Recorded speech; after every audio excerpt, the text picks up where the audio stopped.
So here we have the Ford B-Max Z-Tech on a 16 plate. I'm going to start off by showing you around the outside of the car, and then we'll hop in and run through some controls on the inside.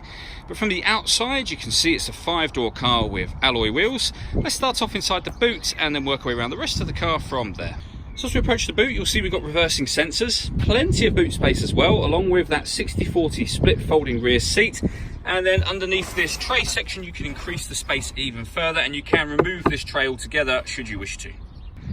Okay, so we're just going to work our way back round to the front of the car, and then we'll hop in and run through some controls on the inside. Now that we've done a full circle of it though, you can see it's in excellent condition the whole way round. Just briefly before we climb in, I think it's well worth seeing the interior from this exterior point of view.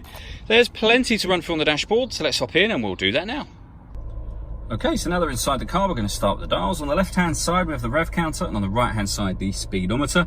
At the bottom in the middle, we've got the fuel gauge, and then above that, we have the trip computer. You can change the information that's displayed there using buttons on the steering wheel, and they include the total miles for this car, which are 6,375.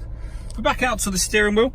On the left-hand side here, we've got stereo controls. That button in the middle is the voice activation for your phone. So hit that button, ask it to dial anyone in your contacts list, and it can do that for you without you having to take your phone from your bag or pocket. That is, of course, once you paired the phone up, and that is done by hitting that screen or that button and following the instructions up on the screen to add a phone. For now, we're going to close that section down.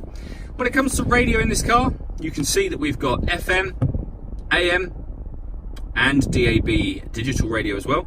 If you listen to your own music, you can do that via the CD player that you see at the top of this unit. This car has also got auxiliary input, USB input, which you see being displayed on the screen now, and Bluetooth audio.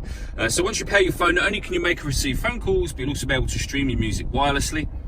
And all the buttons to access those various features are on the left-hand side there, and the main volume for the stereo is there.